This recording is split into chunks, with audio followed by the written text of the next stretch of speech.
एक महाभागवत अनन्य भक्त श्री चंद्रहास जी महाराज, उनके पावन चरित्र का अपने लोग श्रवण करते हैं, इससे भक्ति बहुत घनीभूत होती है। श्री देवर्षि नारद जी ने कहा, देखो हम तुमको एक अमोघ वस्तु देते हैं, और एक छोटी सी शालिग्राम की इतनी बड़ी शिवग्रह शालिग्राम का जो वो दिया, बोले धो के पी लेना और दिखा के पा लेना, यही तुम्हारी सेवा पद्धति है। अर्थात स्नान करा दिया और जो तुम्हें मिले इनको अर्पित।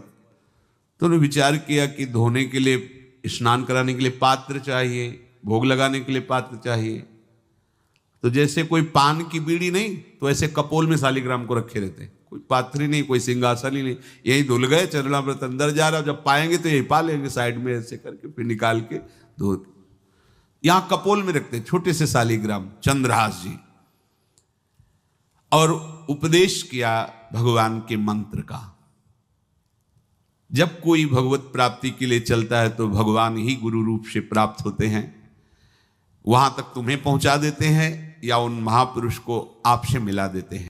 ये दृष्ट बुद्धि के जो महल में धायमान ने इनका आश्रय स्वीकार करवाया था, उसके एक पुत्र थे मदन जी, वो बड़े भागवत थे, और एक पुत्री थी जिसका नाम था विषया, वो बड़ी सुंदर थी, अभी छोटी अवस्था की थी। मदन जी का स्वभाव था भक्तों को भोजन पवाना। उन्होंने बुलाया बड़े बड़े भक्तों को और ब्राह्मणों को। जब ब्राह्मण और भक्त पा रहे थे तो खेलते खेलते चंद्रहास जी भी वहीं चले गए और उन्होंने भी वहां प्रसाद पाया। अब बड़े बड़े ब्राह्मणों में एक ज्योतिषाचार्य थे।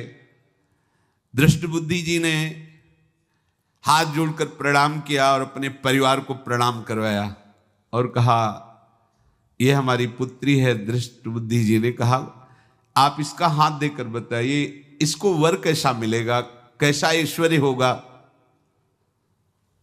दृष्ट बुद्धि मतलब दुष्ट बुद्धि, ऐसा ही था वो, पर बड़ा विचित्र खेल है। इसकी बुद्धि एकदम विपरीत, और पुत्र महाभागवत, भगवान का खेल है। वो भक्ति विरुद्ध और पुत्र भागवत। उन्होंने कहा वर, ऐसे दृष्टि डाली चंद्रहास जी वहीं पार, वो है इसका वर। वो धाय का एक दासी का लड़का हमारी पुत्री का वर बने। बोले शायद आपने ध्यानपूर्वक रेखा नहीं देखी, वो हम देख लिए हैं, यही है तुम्हारी पुत्री का वर।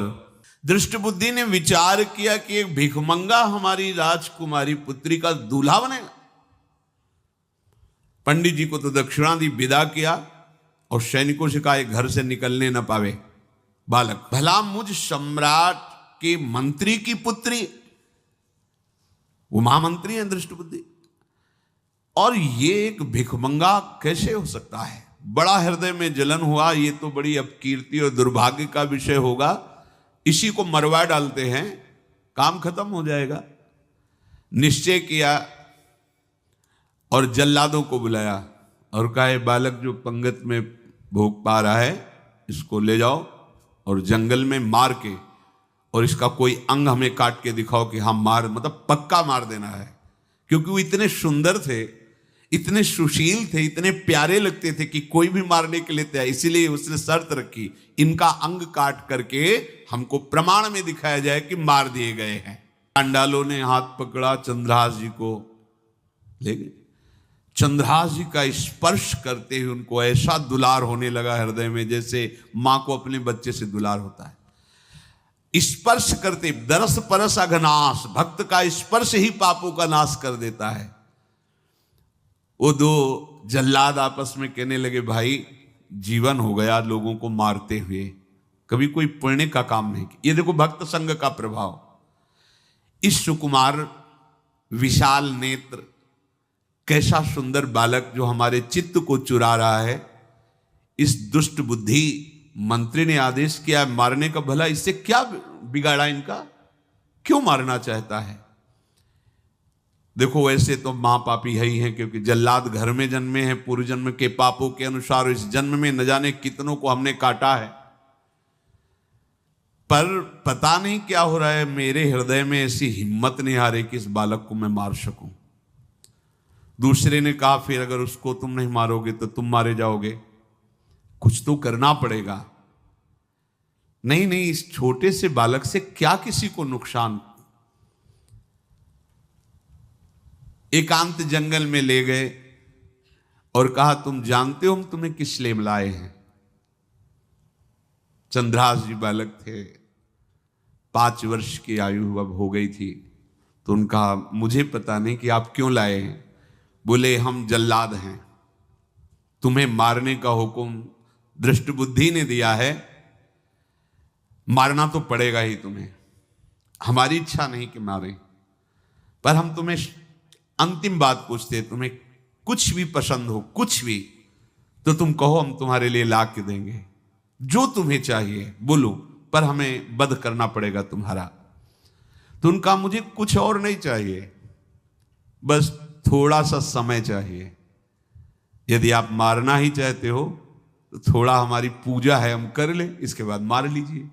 आपको तो बल है, अस्त्र हैं, मैं तो बालक हूं।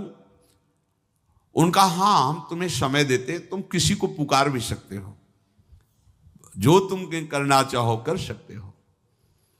चंद्रहास जी ने कहा मुझे मृत्यु का भय नहीं, बस कुछ समय दे दी। पूरा महाभारत हो गया था, टिटिहरी के अंडे नहीं फूटे थे। वहीं टिटिहरी का, तो टिटिहरी एक पक्षी होती है, टे टे करके उड़ती है, तो उसके अंडों के ऊपर एक हाथी का घंटा हो गया, गिर गया ऐसे।